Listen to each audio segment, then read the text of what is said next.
Muito bom dia, muito boa tarde, muito boa noite. Está começando mais um episódio aqui no Mundo da FM. Sejam muito bem-vindos. Meu nome é Felipe, o dono desse humilde canal.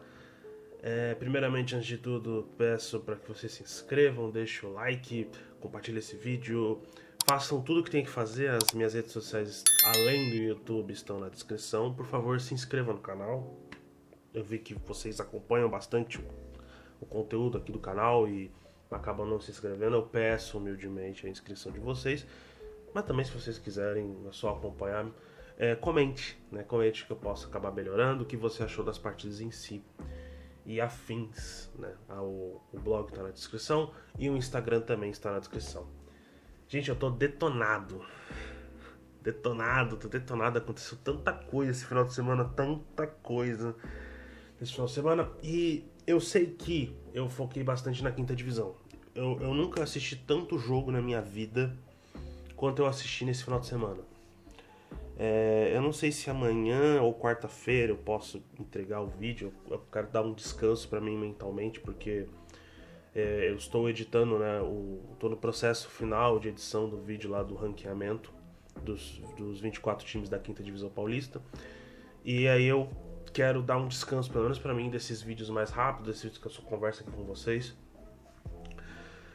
Porque é cansativo mesmo. É cansativo, são muitos jogos pra assistir, mas é a nossa profissão, não tem muito que a gente possa fazer. E eu tô muito feliz por isso, né? Muito feliz com isso. Bom, eu vim aqui falar com vocês, né? Esse vídeo tá meio desajustado, meio desarrumado, né? Eu nem coloquei a luz que fica nessa direção aqui, né? Pra vocês. Nessa direção aqui, uma luz que bate aqui.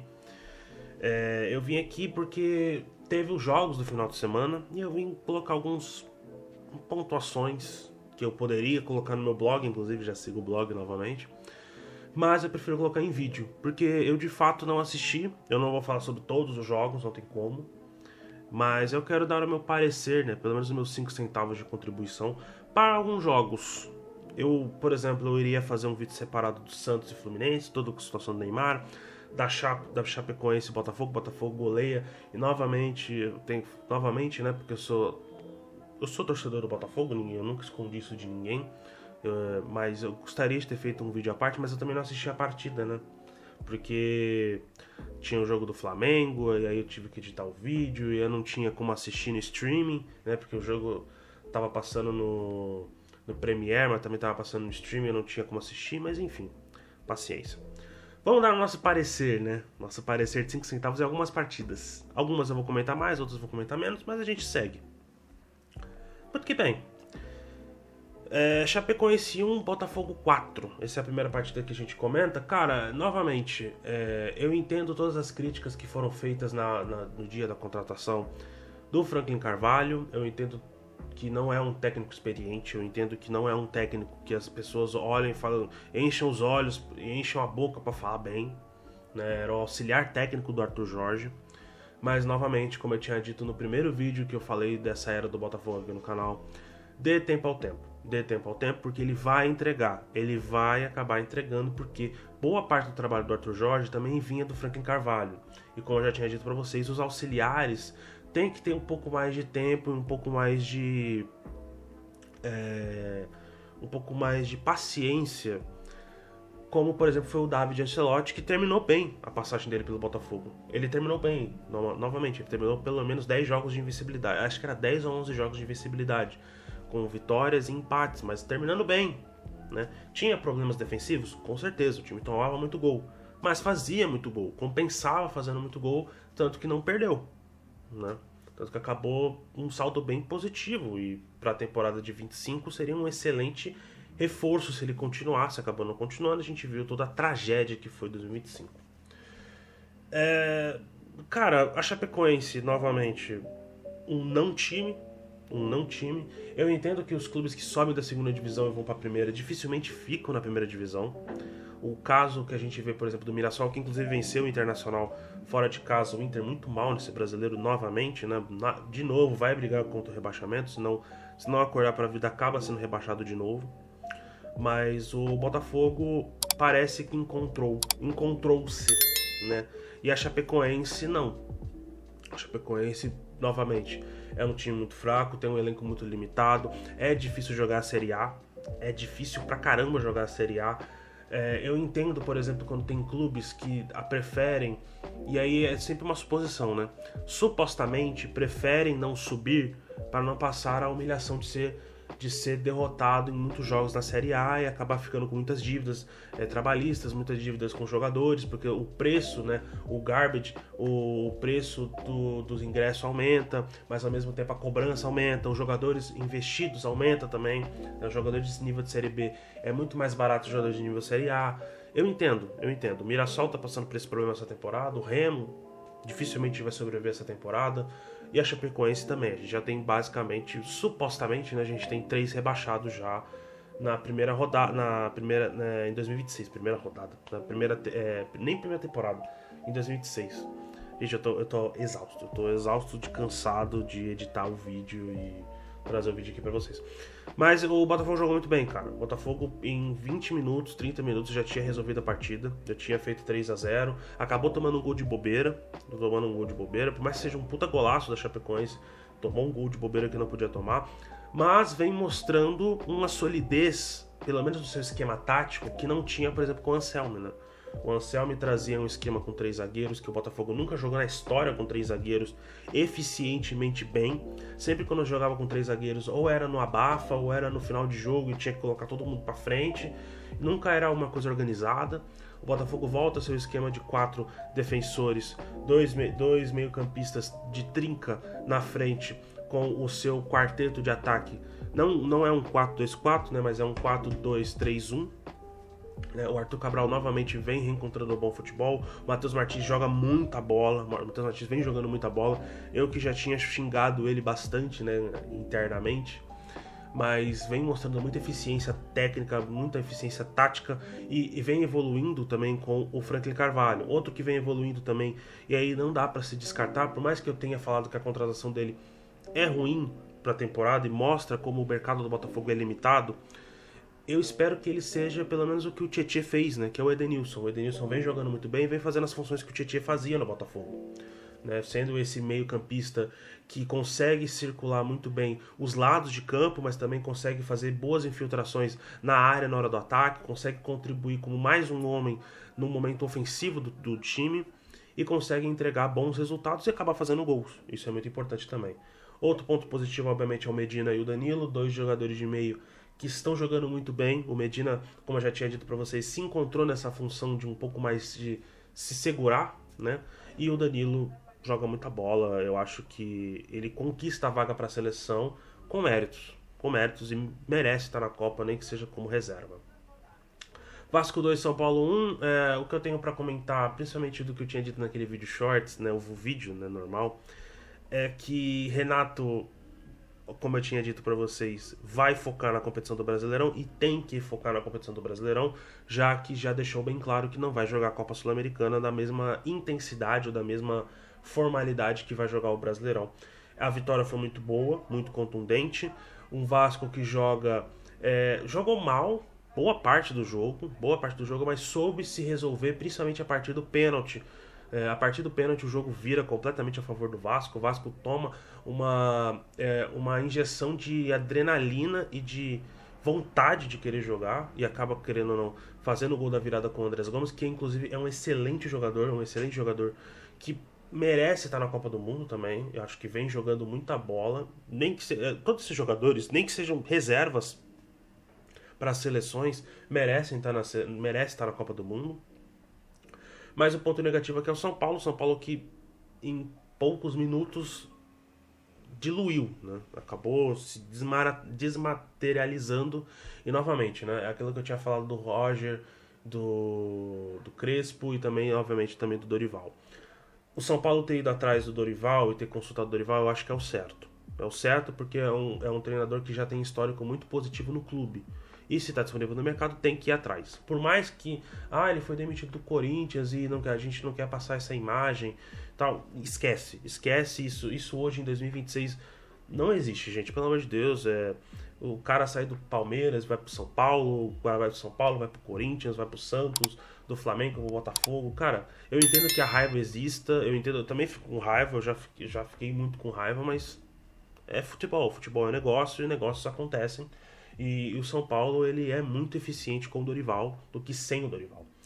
Roger Machado perde novamente o meio campo não é nada funcional, o ataque não consegue ter conectividade junto com o resto do time, né, por o meio de campo ser muito defasado, um problema que o Crespo tinha consertado nos últimos anos do São Paulo. O Crespo consertou, estava em viés de alta e foi demitido por uma questão política, e o Roger Machado não consegue entregar o básico, por isso que eu falo, por exemplo, no jogo contra o Higgins, o jogo foi mal, ele jogou, no jogo contra o Higgins não, o jogo contra o Boston River, o São Paulo jogou mal, mas ganhou. O jogo contra o Higgins, o São Paulo jogou bem, porque teve a volta do Caleri, teve a volta do Luciano e conseguiu jogar bem. Agora, nem com isso. Então, difícil pro torcedor São Paulino. Cruzeiro 2, Grêmio 0. Mais uma partida em que Arthur Jorge vem se confirmando como um bom treinador, que ele tem um excelente nível pro futebol brasileiro.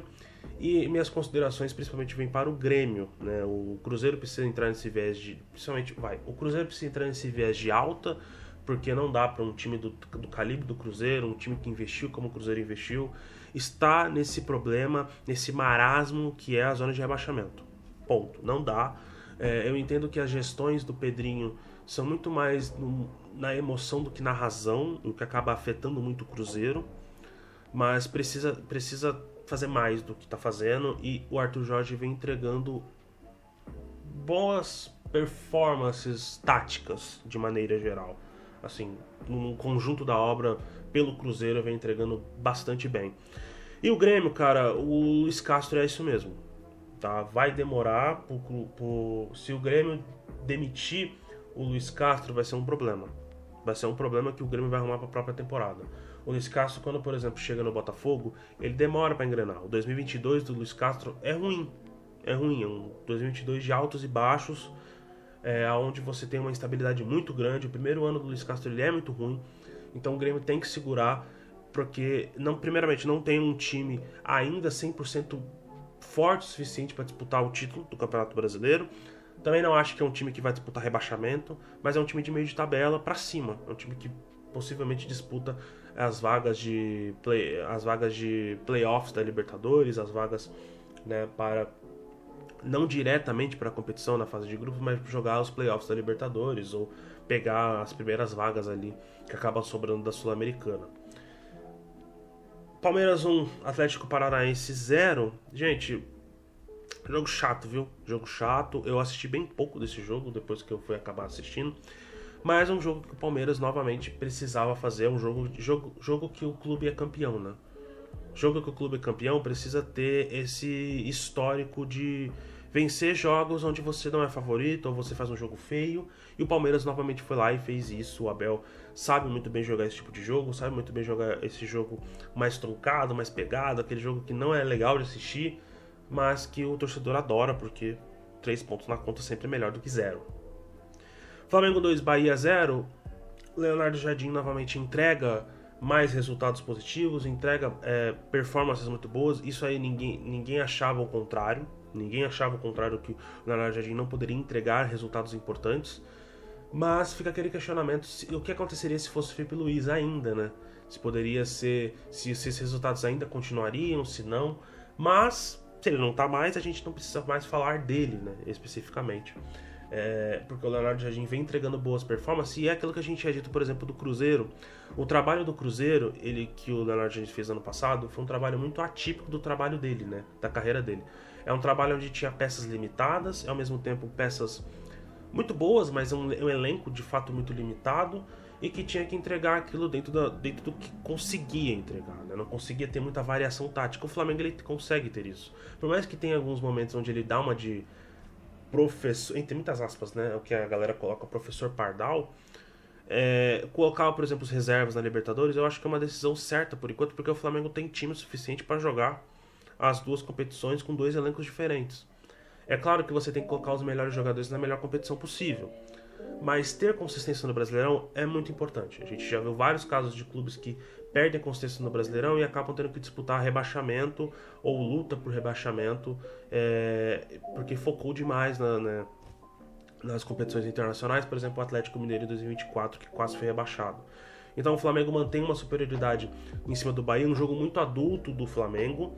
E meus parabéns, né? O Flamengo vai brigar com o Palmeiras de novo, né? Basicamente. Nossa, que surpresa. Eu vou pular o jogo do Santos e Fluminense, que eu tenho alguns pontos para considerar, mas eu vou falar alguns mais breves ainda comentários sobre jogos internacionais, né? O Tottenham empata com o Brighton 2-2. Tottenham vai ser rebaixado? Não sei. Tá brigando e briga forte e quer fortemente cair.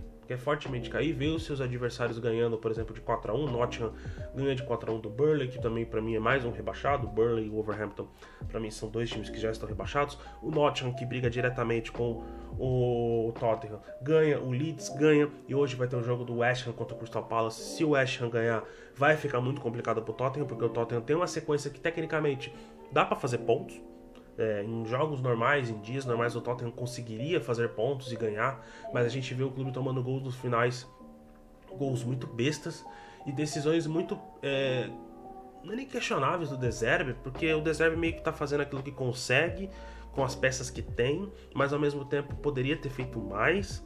Jogadores que poderiam ter feito mais, principalmente com o Thomas Frank, entregarem agora maqueia um pouco a temporada do que foram. Por exemplo, Xavi Simons, que fez uma temporada horrorosa, uma temporada muito baixo nível, mas que se por acaso o Tottenham for premiado com não rebaixamento, maqueia muito que foi a péssima temporada de vários jogadores, além também do Xavi Simons, Colomoni, Richarlison, Vicário, Van de Ven, que teve bons momentos, o Spez, que também teve bons momentos, o Doug, que também teve bons momentos, mas assim, bons momentos não salvam o rebaixamento.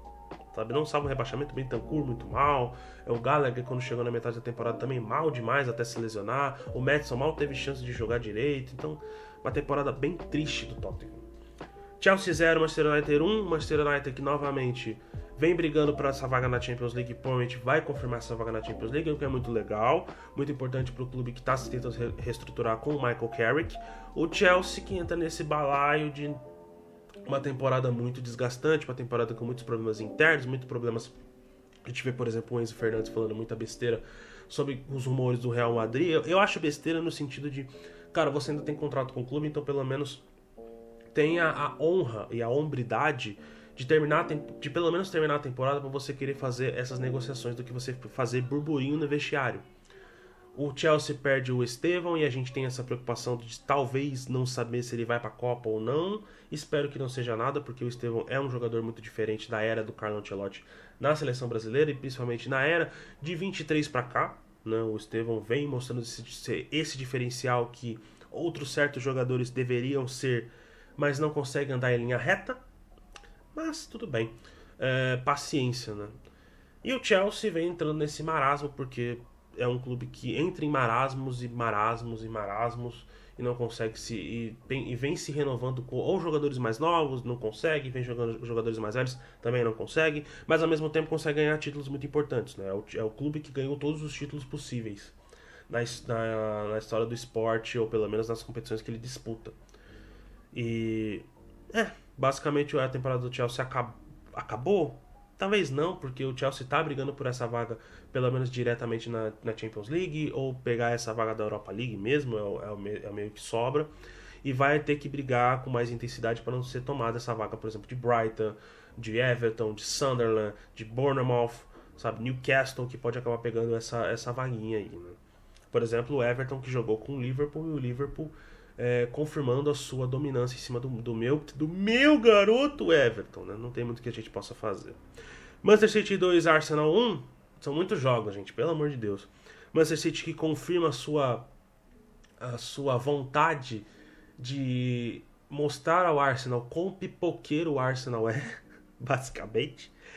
O Arsenal que novamente faz um jogo ruim, e quando chega no momento decisivo da temporada joga mal, não joga um futebol de alto nível. Fez um gol com uma falha do Donnarumma. O Donnarumma tem esse histórico de ser um excelente goleiro com defesas muito impossíveis, mas ao mesmo tempo faz muita cagada, faz muita lambança propriamente. A gente vê, por exemplo, na época de PSG. Mas o City que confirma essa dominância e é o tubarão. Não tem jeito, é o tubarão, vai pra cima. No momento decisivo, o City não é um time que perde. Eu sei que a galera, por exemplo, não gosta do futebol do Guardiola porque fala que é um futebol muito robotizado, é um futebol muito de ideias e táticas. Desculpa, eu só peço desculpa se você acha que o futebol é um grande edit de TikTok, que todo mundo tem que ser o que o Cherki faz, o que o Neymar na época do Barcelona faz, ou o que o Ben Arfa fazia no Newcastle, tá ligado? Se você acha que o futebol basicamente é um grande edit de TikTok, eu tenho muita pena sobre o que você acha sobre futebol, mas tudo bem. Basicamente, cada um tem a sua visão de mundo sobre o futebol. E o futebol também encaixa, obviamente, o que o Guardiola faz. O Guardiola entrega muitos bons resultados. Ah, mas é um futebol muito parado, é um futebol muito engessado, mas é um futebol vencedor. Duvido muito que o torcedor do City não queira que o Guardiola não faça mais aquilo que está fazendo, sabe? Ah, pare de fazer isso, Guardiola, pelo amor de Deus. Nós odiamos o fato de a gente estar ganhando todos os jogos, ou pelo menos quase todos os jogos, sabe? Teve um deslize na temporada passada, foi passada, né? Passada ou retrasada, né? Com vários jogos de derrota, mas paciência, uma hora ia acontecer, uma hora esse colapso iria acontecer porque várias figuras já estavam velhas, já estavam decadentes. Isso aconteceu, por exemplo, no Barcelona. Você achava mesmo que na época do Barcelona, do Guardiola, na temporada 12-13, né, quando foi eliminado pro Bayern de Munique. Você acha mesmo que não iria acontecer com o Manchester City depois de mais de quase 10 anos? Obviamente iria acontecer. Outro jogo, PSG 1, Lyon 2. O Endrick cavando sua vaga para a Copa do Mundo? Possivelmente sim, mas eu fico muito receoso no sentido de o Ancelotti não tem... Ele gosta, dá pra ver que ele gosta do Endrick, mas eu acho que o fato dele preservar tanto o Endrick, tanto o Endrick, faz com que ele perca o fator magia que de fato o Endrick tem, né? Não é esse magia, por exemplo, que o Neymar tinha em 2015 que a galera em 2026 está achando que o Neymar vai trazer, ou em 2017 ou em 2021. É um fator que o Endrick tem cara, o Endrick tem um molho, pô. O Endrick tem um molho, ele decide jogo, faz o gol, dá assistência, o Lyon ganha fora de casa, volta a tentar competir por uma vaga nas elites europeias e vem mostrando porque o técnico estava errado.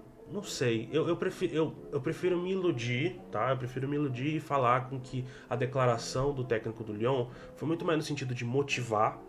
E quando você olha o jogo do Endrick, de fato é um jogo muito pouco participativo, no sentido de sem bola, principalmente, e no com bola é aquele jogo muito arrastado, mas que consegue ser decisivo. Isso que é complicado pro técnico, né?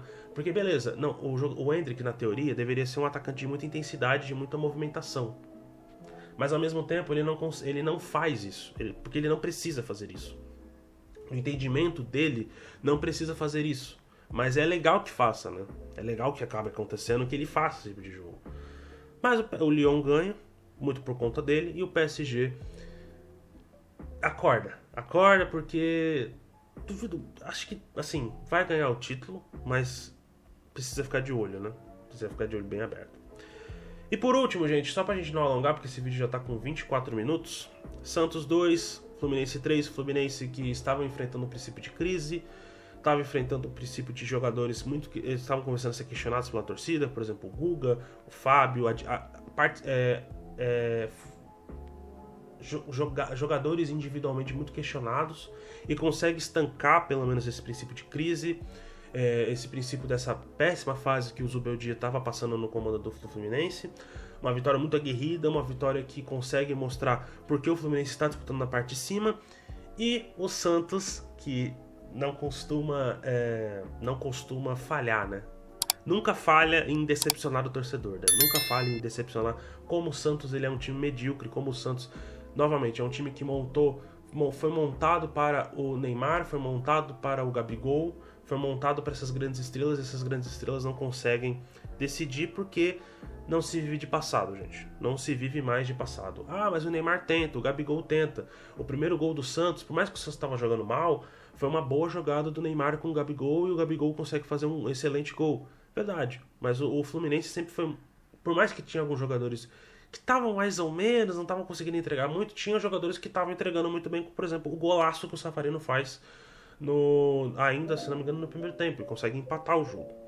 Cara, verdade, eu tenho muita saudade do Savarino. Eu tenho muita saudade do Savarino no Botafogo, viu? É uma grande perda. Mas enfim, o Fluminense foi aguerrido e o Fluminense sempre conseguiu responder à altura e muito mais do que o Santos poderia produzir. Muito mais. O Santos perde o meio-campo totalmente perdido. O Neymar, ele tenta? Ele tenta. Mas esse conta-gotas que a gente tem propriamente do Neymar é muito pouco para com que a gente possa pensar em Copa do Mundo, que a gente possa pensar que o Neymar consiga fazer isso numa Copa do Mundo, nem que seja em 10 minutos. Esse argumento para mim de em 10 minutos ele consegue decidir, cara, ele não consegue decidir em 90 minutos. Em 90 minutos contra o Recoleta B, ele não conseguiu decidir. Imagina contra 10 minutos do Marrocos, 10 minutos da Escócia. Mas é muito pouco. Sabe, só é frustrante. E eu falo frustrante porque quando o Neymar chega no Santos, de novo, né? Eu pensava que ia dar certo. Eu pensava que pelo menos ele ia jogar bem, né? E iria jogar para o Santos em vez de buscar a seleção brasileira. Mas talvez eu tenha sido muito inocente. Talvez eu tenha de fato sido muito inocente e pensar que ele poderia entregar mais do que realmente entrega. Paciência, né? Paciência. O Neymar sai de campo com várias polêmicas. Não coce os ouvidos. Eu prefiro não comentar sobre. Mas a cada dia que passa, gente, mais distante ele fica da Copa do Mundo. Mais distante. Se ele for convocado, parabéns pra ele. Parabéns. Ele não tem mérito nenhum. Não tem mérito nenhum. E um ponto que eu gostaria de colocar nesse pingo no i aí, a gente questionava muito, o Ancelotti questionava muito sobre essa questão o Neymar só precisa ficar bem fisicamente para mostrar o bom futebol que ele tem. Beleza, eu entendo, o Neymar é um jogador diferencial, mas em 2025 e 2026 ele não vem mostrando nem tecnicamente. Fisicamente ele vem mostrando que consegue jogar. Conseguiu jogar 90 minutos contra o Galo, conseguiu jogar 90 minutos contra o Recoleta e agora 90 minutos contra o Fluminense. Beleza. Mas taticamente é um fiasco. E aí, como é que faz, né? A gente leva um jogador que, beleza, consegue mostrar que tem rendimento físico, mas não consegue jogar tecnicamente, que no final de jogo tenta dar um chapéu para trás pro seu campo defensivo, porque sim, sendo que tava atacando, sabe? O Neymar não joga feliz. O Neymar não consegue jogar feliz porque, obviamente, o elenco do Santos ele é fraco, ele é limitado, o Santos todo é um desastre. O Santos todo é um desastre. E o seu torcedor não merece passar por isso. O torcedor não merece passar por isso, mas nem a instituição merece passar por isso. Mas as pessoas que comandam essa instituição merecem. Merecem todo o fiasco, todo o fracasso. Merece essa realidade de tapa na cara. Tá? Merece. E o Neymar é uma delas.